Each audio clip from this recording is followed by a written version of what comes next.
आप सभी का स्वागत है आज की इस वीडियो में, जिसमें हम अपने पेशेंट्स की ट्रांसफॉर्मेशन जर्नीज दिखाएंगे। तो ये हैं हमारे पहले पेशेंट जो अपनी हेयर फॉल की समस्या से जूझ रहे थे। तो आइए जानते हैं इनकी ट्रांसफॉर्मेशन जर्नी।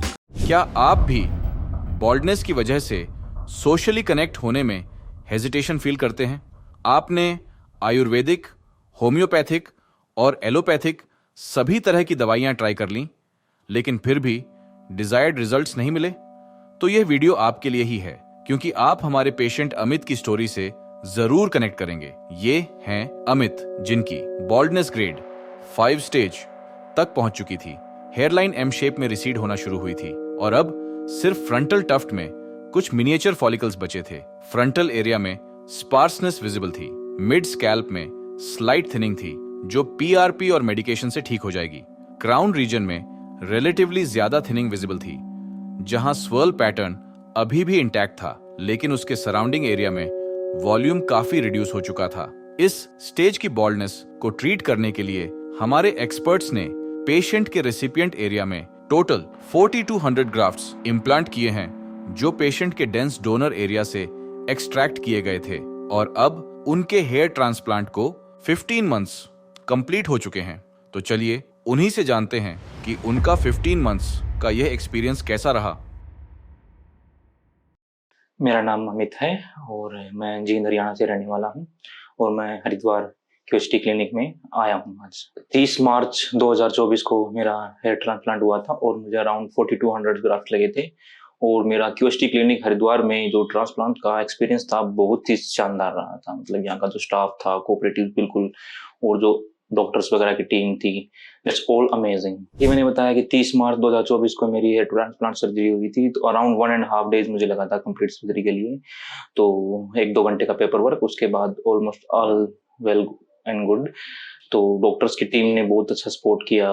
तो बिल्कुल ही पेनलेस सर्जरी हुई है, इसमें कोई मतलब एक माइनर सी सर्जरी थी। आपको पता भी नहीं चलता कि कब आपकी सर्जरी कंप्लीट हुई और कब आपको मतलब ग्राफ्ट्स आने लग गए और कब आपका रिजल्ट आना स्टार्ट हो गया। तो अराउंड 1.25 साल के आसपास हो गया है मेरी सर्जरी को। तो यहाँ पे जो मेरा ओवरऑल एक्सपीरियंस रहा है दैट्स अमेजिंग। तो अराउंड 4200 ग्राफ्ट लगे थे मुझे। तो मुझे यहाँ पे और दोनों साइड और थोड़ा क्राउन एरिया जो टेम्पल एरिया था, मुझे तीनों जगह ग्राफ्ट्स लगे थे। और ये सर्जरी बिल्कुल ही पेनलेस थी, मतलब पता भी नहीं चला मुझे। तो 1.5 डे में बिल्कुल पूरा प्रोसेस कंप्लीट हो गया। तो यहाँ पे जो एनवायरनमेंट था ट्रांसप्लांट के टाइम, बिल्कुल क्लीन एंड नीट एनवायरनमेंट मिला था मुझे। सो सपोर्ट्स मिला है यहाँ पे पूरे डॉक्टर्स का, पूरी टीम का, बीच में रिफ्रेशिंग वगैरह जो भी मतलब रहता है। तो पूरा सहयोग मिला मुझे स्टाफ की तरफ से। तो जैसे डोनर एरिया की मैं बात करूं, तो डोनर एरिया तो मेरा विद इन वीक से लेकर 10 डेज के अंदर हील हो गया था। और जो आपका जो ग्राफ्ट्स लगते हैं उसके बाद आपका शेडिंग फेज स्टार्ट होता है, तो वो एक बॉडी टू बॉडी डिपेंड करता है। जैसे पर्सन बाई पर्सन डिपेंड करता है। कई बार पर्सन का 3-4 महीने तक शेडिंग फेज चलता है। जिस मेरे केस में जो शेडिंग फेज चला था वो 1 महीने से लेकर 2 महीने के अंदर अंदर कंप्लीट हो गया था। और जो पहले आपके जो ग्राफ्ट्स लगते हैं वो सारे निकलते हैं, उसके बाद रूट्स से ना नए नए बाल आने स्टार्ट हो जाते हैं। और विद इन 6 मंथ टू लेके 1 ईयर तक जो आपका बेस्ट रिजल्ट है वो आपको दिखाई देने लग जाता है।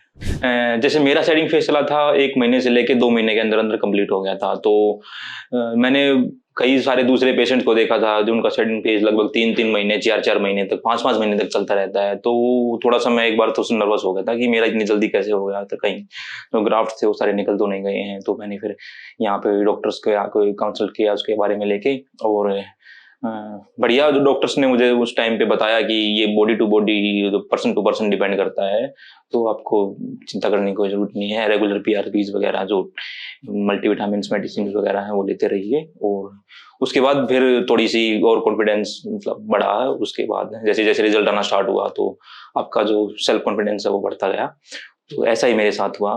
आप जैसे मेरा रिजल्ट भी देख पा रहे हैं, तो दैट्स क्वाइट ओके। आप जैसे ही मेरी पहले की वाली पिक्चर देख सकते हैं और मेरा आपका जो रिजल्ट आप देख सकते हैं। अराउंड 15 मंथ्स हुए हैं मेरे ट्रांसप्लांट को, और जो रिजल्ट मुझे मिला है उसको लेके मैं काफी सेटिस्फाइड हूँ। मतलब एक जो यहाँ पे आने के बाद आपका जो कॉन्फिडेंस इंक्रीज हुआ है दैट्स नेक्स्ट लेवल। जैसे कि मैंने दूसरे पेशेंट्स के रिजल्ट देखे थे, तो थोड़ा सा एक उम्मीद सी जगी थी मुझे भी अपने मेरे फ्यूचर को लेके कि हाँ मेरा भी मतलब जो है कॉन्फिडेंस बढ़ जाएगा अगर मेरे भी मैं यहाँ से सर्जरी वगैरह कराऊँ तो जैसे ही मुझे रिजल्ट मिला तो मुझे मतलब एक तो आपके अंदर सेल्फ कॉन्फिडेंस ही सबसे ज्यादा इंक्रीज होता है और उसके बाद आप मतलब सोशल थोड़ा सा कनेक्ट होने लग जाते हो। तो विदाउट इनके मैं थोड़ा सा सोशल कनेक्ट भी नहीं हो पा रहा था, कई बार फोटोज वगैरह में नहीं आ जाता था। तो उसके बाद से जो मतलब रिजल्ट मिला है उसके बाद से मतलब एक नेक्स्ट लेवल का इम्प्रूवमेंट मुझे मिला है। तो अमेजिंग रिजल्ट्स की मैंने उम्मीद की थी और मुझे वही मिला है। जैसा कि मैंने दूसरे ट्रांसप्लांट रिजल्ट भी देखे हैं, कुछ जो हेयरलाइंस वगैरह बनाती हैं तो कुछ अननेचुरल सी बना देते हैं जिससे मतलब ये विजिबल हो जाता है कि हाँ ये एक आर्टिफिशियल हेयर वगैरह है या फिर आपको मतलब एक विजिबल ट्रांसप्लांट होता है। लेकिन यहाँ पे डॉक्टर्स की टीम ने जो मतलब आपके जो फेस जो आपको लेके या फिर जो आपके पहले वाले हेयर्स थे उस हिसाब से जो आपके मेरी हेयरलाइंस बनाई थी, तो इस हिसाब से मुझे मतलब कभी भी ऐसा मिरर में देख के ऐसा नहीं लगा कि मतलब मेरी कोई हेयरलाइंस है अननेचुरल है। तो बिल्कुल नेचुरल हेयरलाइंस मुझे मिली है और नेचुरल रिजल्ट ही मुझे मिले हैं। ट्रांसप्लांट से पहले जैसे डॉक्टर साहब ने मुझे बताया था कि जो आपके हेयर्स की जो थिकनेस है वो काफी अच्छी है, आपका रिजल्ट बढ़िया आएगा। तो सेम ही रिजल्ट मैंने एक्सपेक्ट किया था और जैसा कि आप देख पा रहे हैं मेरी जो हेयर्स की क्वालिटी है, मेरे हेयर्स की थिकनेस है, जो पहले से मेरी जो हेयर लाइंस वगैरह थी, जो मेरे हेयर्स की जो नेचुरल जो थिकनेस थी वही मुझे रिजल्ट्स में मिली है। कोई ऐसा नहीं है कि मतलब जो मेरे ट्रांसप्लांटेड हेयर हैं वो रिसीड्स वगैरह हो रहे हैं। तो दैट्स अमेजिंग रिजल्ट्स हैं।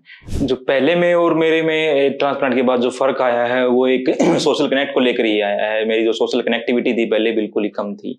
मैंने पहले ही बताया कि मैं बिल्कुल ही कनेक्ट नहीं होना चाहता था क्योंकि मेरे हेयर लाइंस की वजह से मेरे जो दोनों तरफ से हेयर रिसीड हो रहे थे, जो गैप्स थे बहुत ज्यादा थे। तो मुझे फोटोज वगैरह में भी डर लगता था, जैसे आमतौर पर लगता है हर किसी को कि मतलब बिल्कुल ही गंदे आ रहे थे। इतनी कम उम्र में जैसे आपके हेयर जाते हैं तो आपका कॉन्फिडेंस ऑटोमेटिकली लो हो जाता है। तो वैसा ही सेम मेरे साथ था। लेकिन जैसे क्यूएसटी ने रिजल्ट मुझे दिया है तो अब तो मैं सोशल कनेक्ट होता हूँ बिल्कुल। जैसे मतलब किसी अगर हम नए पर्सन से मिलते हैं तो आप मुझे ले लीजिए, तो मेरे तो कोई ये नहीं बता पाता कि आपने हेयर ट्रांसप्लांट करा रखा है, क्योंकि जो आपको नेचुरल रिजल्ट मिलते हैं ना वहाँ पे दैट्स अमेजिंग है, बेटर है। आप खुद नहीं बता सकते कि मैंने ट्रांसप्लांट करा रखा है। तो ये एक अच्छा एक्सपीरियंस रहता है कि जब आपको एक नेचुरल रिजल्ट मिलता है तो आपका कॉन्फिडेंस दुगना हो जाता है। तो जैसे मैं अपना पर्सनली एक्सपीरियंस बताऊं तो मेरा तो बहुत बढ़िया रहा है। तो मैं काफी सेटिस्फाइड हूं और जो मेरा एक्सपीरियंस है काफी एक्सीलेंट रहा है। अगर मेरे कोई फ्रेंड्स हैं, सर्कल है, तो मैं उनको रिकमेंड करता हूं। और अगर किसी और को भी कोई ऐसी प्रॉब्लम्स है जो हेयर से संबंधित कोई फेस कर रहा है तो आप क्यूएसटी क्लिनिक विजिट कर सकते हैं, डॉक्टर से कंसल्ट कर सकते हैं और जो अपने हेयर्स को रिलेटेड जो इश्यूज हैं वो आप उसको सोल्व कर सकते हैं। तो आज मैं अपनी पीआरपी के लिए आया हूं। तो जैसे ही मैं पीआरपी कंप्लीट होती है मैं आपको अगर नेक्स्ट पीआरपी होगी तो मैं फिर आपसे मिलूंगा। तो थैंक यू तब तक के लिए। Thank you क्यूएसटी, thank you.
अब जानते हैं हमारी अगले पेशेंट के बारे में। क्या आप भी जेनेटिक बॉल्डनेस की वजह से कम उम्र में ही गंजेपन का शिकार हो चुके हैं, जैसा कि हमारे पेशेंट के साथ हुआ?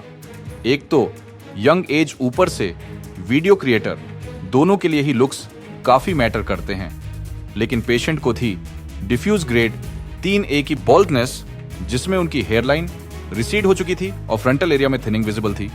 Remaining scalp areas healthy hair growth से फुल थे और डोनर एरिया भी डेंसली पॉपुलेटेड था। अब पेशेंट के हेयर ट्रांसप्लांट को 5 महीने पूरे हो चुके हैं, जिस उनके 2600 ग्राफ्ट्स इम्प्लांट हुए थे और अब उनका लुक पूरी तरह बदल चुका है। चलिए अब पेशेंट से जानते हैं उनकी इस 5 महीने की यात्रा का अनुभव। सो हेलो गाइज, मेरा नाम है लकी एंड रिसेंटली मैंने अभी 5 महीने पहले अपना हेयर ट्रांसप्लांट कराया था from QST hair transplant clinic, जो कि हरिद्वार में। वहाँ से मैंने ट्रांसप्लांट कराया था एंड आज मेरी 5th PRP है एंड आप मेरा रिजल्ट देख सकते हो। ये मेरे 5 महीने का रिजल्ट है अभी।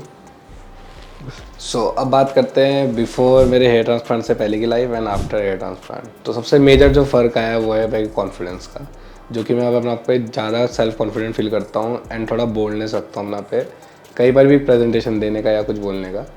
बालों से देखो फ़र्क तो पड़ता है, बहुत ज़्यादा फ़र्क पड़ता है, क्योंकि जब पहले हेयर ट्रांसप्लांट से पहले जो मेरे बाल थे थोड़े पैची टाइप के रहते थे, थोड़ा गैप दिखता था। जब से हेयर ट्रांसप्लांट हुआ है तो अब मेरे अंदर पूरा वो रहता है कि हाँ I am looking good and all, तो मेरे अंदर जो कॉन्फिडेंस है फुल बूस्टअप रहता है। Now move on to the after surgery process. जो मेरे स्टार्टिंग के 5 डेज़ थे जिसमें मेरे हेयर ट्रांसप्लांट हो रखा था और मेरे डोनर एरिया में बैंडेज थी, तो वो रिमूव करने के बाद एक बैंडेज लगी थी। बाकी 5 दिन के बाद जब मेरा हेयर वॉश हुआ तो उसके बाद मैंने अपना डोनर एरिया देखा, जो कि थोड़ा यहाँ से खाली था जो ट्रांसप्लांट आते। तो आई थिंक 1 महीने के अंदर मेरा डोनर एरिया पूरा कवर हो गया था, 1 महीने के अंदर अप्रॉक्स। हाँ, और जो मेरा शेडिंग फेस था वो मेरा 3 से 4 महीने तक चला, जिसमें बहुत लोग अपने होप खो देते हैं कि बाल झड़ रहे हैं। ऐसा कुछ नहीं था, मेरे को भी थोड़ा ऐसा लगा पहले कि बाल झड़ रहे हैं। देन जो QST की हेल्पलाइन नंबर है, उन्हें हेल्पलाइन जो लाइन है वो डेली आपसे आपके रिपोर्ट लेगी कि आपको कैसे चल रहा है। तो उन्होंने मेरे को बताया एंड मेरे को थोड़ा काम करा कि अभी शेडिंग फेज आपका 3 से 4 मंथ तक चलेगा। देन जो मेरा 4 मंथ तक हेयर शेडिंग फेज चला, नाउ अब मेरे जो ये वाला मंथ से मेरी ग्रोथ पीरियड शुरू हो चुका है। And I think the best decision I ever made in my life जो मैंने लिया था वो है हेयर ट्रांसप्लांट के लिए, क्योंकि मुझे बहुत लोगों ने बोला था कि हेयर ट्रांसप्लांट मत करा, मतलब अल्टरनेटिव मेथड्स दिए थे कि आप ये कर लो, बट देखो वो सब टेम्पररी है। हेयर ट्रांसप्लांट मतलब ऐसा है कि अच्छे मतलब आपको जैसे मर्जी वैसे बाल मिल सकते हैं, हेयर लाइन प्रॉपर होने वाली। तो मेरे हिसाब से तो मेरा बेस्ट डिसीजन रहा कि हेयर ट्रांसप्लांट कराने का, कि जो मुझे लगता है अपने अभी करंट सिचुएशन देख के तो मेरे को तो बेस्ट डिसीजन लगा मैंने हेयर ट्रांसप्लांट करवाया। तो जब मैं अपने हेयर ट्रांसप्लांट के लिए क्लिनिक सर्च कर रहा था तो एक्चुअली जो मेरे नोन में मेरे जो भाई हैं उन्होंने भी यहाँ से क्लिनिक से कराया, जब स्टार्टिंग में क्लिनिक ओपन हुआ था उस टाइम पे। देन उसने मेरे को रिकमेंड करा कि भाई वहाँ से करा क्योंकि वो बेटर है। और एक्चुअली मैंने इनकी जब प्रोफाइल खोली तो यहाँ काफ़ी बड़े सेलिब्रिटीज़ लोगों ने यहाँ से ट्रांसप्लांट करा रखे, इंक्लूडिंग राजपाल यादव, CID की टीम में से जो भी इनकी टीम मेंबर्स है। तो फिर मैंने थोड़ा और सर्च करा और सर्फ करा इनके इंटरनेट पे, तब देखा मेरे रिजल्ट काफ़ी बाकी क्लिनिक से ज़्यादा बेटर थे और थोड़ा मुझे लगा भी कि यहीं से कराना चाहिए। Then I choose QST clinic for hair transplant. Okay, so if अगर मैंने हेयर ट्रांसप्लांट ना कराया होता तो अभी क्या इम्पैक्ट पड़ता मेरी लाइफ में? तो सबसे पहला इम्पैक्ट तो होता है मेरा सेल्फ कॉन्फिडेंस का, जो पड़ता ही पड़ता है। मैं चाहे कोई भी बोले नहीं पड़ता, ऑब्वियसली पड़ता है। बालों से बहुत फ़र्क पड़ता है एंड आपके कॉन्फिडेंस पे भी बहुत फ़र्क पड़ता है, आपके अपीयरेंस में बहुत फ़र्क पड़ता है, ठीक है। तो ये चीज़ तो है। अगर मैं ट्रांसप्लांट ना कराता तो अभी उस टाइम की कंडीशन अगर अभी होती तो मेरा भाई देखो पूरा मामला चल गया होता अभी तक ऊपर तक। एंड कॉन्फिडेंस बहुत ज़्यादा गिर जाता एंड मेरे अंदर एक जो आगे बढ़ने की वो होती है ना चाह कि लाइफ में आगे बढ़ना, वो कहीं ना कहीं में उसमें दिक्कत आ जाती है, क्योंकि जब कॉन्फिडेंस नहीं रहता बंदा तो कोई भी काम मन लगा के नहीं कर पाता, क्योंकि मैं फ्रस्ट्रेटेड रहता है बालों के चक्कर से। मतलब क्योंकि अब हर किसी के लिए अलग अलग चीज़ वैल्यू करती है। मेरे लिए जो प्रायोरिटी थी मेरे बाल थी, मतलब मैं बालों को लेके बहुत ज़्यादा वो था कि हाँ मुझे बाल चाहिए, सही चाहिए। देन अगर वो इस कंडीशन के साथ चले तो मैं अभी बहुत डिस्टर्ब रहता मेंटली भी और वैसे भी फ्रस्ट्रेटेड रहता अपनी लाइफ को लेके। सो हाँ, hair transplant is a better option for me. And the best thing about QST clinic कि इन्होंने जो मैंने ट्रांसप्लांट करा वो इतना नेचुरल है कि कोई बता भी नहीं पाता। मैं अपने बचपन से जिस सैलून में, बचपन तो नहीं खैर, अभी मैंने रिसेंटली सैलून चेंज करा था हेयर ट्रांसप्लांट से पहले, तो काफ़ी बड़ा सैलून है, अच्छा सैलून है। तो वहाँ पर जो आर्टिस्ट है वो मुझे ढंग से जानते, तो वो जब मैं हेयर ट्रांसप्लांट के बाद मतलब अप्रॉक्स 3 या 4 महीने बाद गया, जब हेयर लाइन प्रॉपर आ गई, उस बंदे तक को नहीं पता चला मेरे हेयर ट्रांसप्लांट वाले बाल है।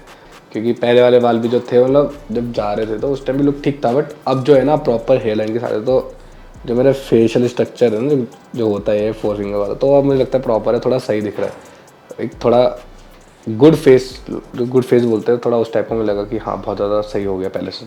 तो अब बात करते हैं कैमरा फेसिंग की। तो मैं एज़ यू नो, अगर आपको वैसे पता तो होगा नहीं, खैर मैं भी वीडियोज़ बनाता हूँ, तो जब मैं वीडियोज़ बनाता था पहले, जब मेरा हेयरफॉल नहीं था तो मैं बिंदास होकर बनाता था, कोई ऐसा वैसा भी। जब हेयरफॉल शुरू हुआ तो ना मेरे को कवर अप करने पड़ रही थी चीज़ें, मतलब कैमरा एंगल ज़्यादा ध्यान से देखने पड़ते थे कि ऑब्वियसली एक सेल्फ वो भी होता नहीं कि मैं सही दिखूँ वीडियो में, तो हिसाब से मेरे को कभी कभी बाल ऐसे छुपाने पड़ रहे थे। एक्चुअली मैंने शुरू से बाल लंबे रखे तो वो आधे तो कवर हो जाते, पर जब मैं कटाता था ना तो बहुत खाली दिखता था। तो फिर बड़े बाल जब वो ज़्यादा हेयरफॉल हो गया था, बड़े बाल भी मुझे थोड़ा ऐसे ऐसे करके बिखार के थोड़ा वो करने, पर उससे क्या लगता था, मैं ना थोड़ा अनहाइजीनिक लगता था कि जैसे मैंने बाल नहीं बनाए, नहाया नहीं हूँ, तो वो चीज़ें दिक्कत मुझे खुद लगती थी, क्योंकि ऑब्वियसली तुम बाल फैला के बैठोगे तो तुम्हें ऐसे ही लगेगा तुम नहा के नहीं आए हुए। जब बाल सेट रहते हैं तो ऐसा लगता है ना कि तुम नहाए भी ना हो, मुँह धो के बैठ जाते लोगे, साफ़ सुथरा बनता है, हाइजीनिक है। तो वो थोड़ा मतलब दिक्कत होने लगी थी कि हर जगह अनहाइजीनिक लगने लग गया था मेरे को खुद की।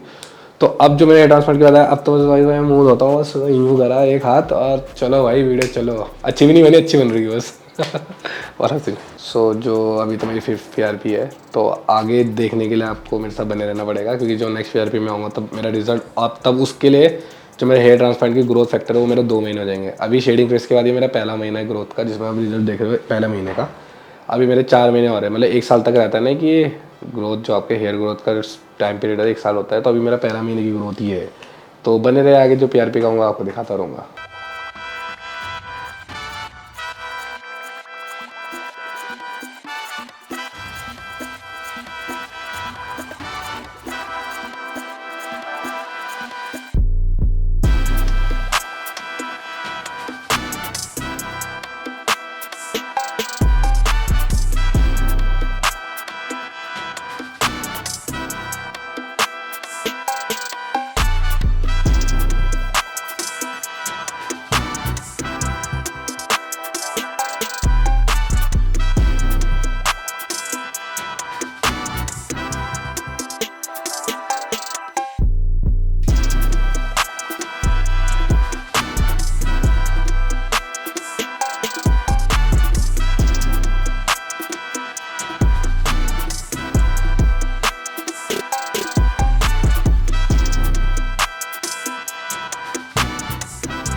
हेलो फ्रेंड्स, अगर आपने अभी तक हमारे चैनल को सब्सक्राइब नहीं किया है तो प्लीज इस वीडियो को लाइक कीजिए, शेयर कीजिए और हमारे चैनल को सब्सक्राइब कीजिए। और ध्यान रहे बेल आइकन दबाना ना भूलें, जिससे हमारे हर वीडियो का अपडेट आपको समय समय पर मिलता रहेगा।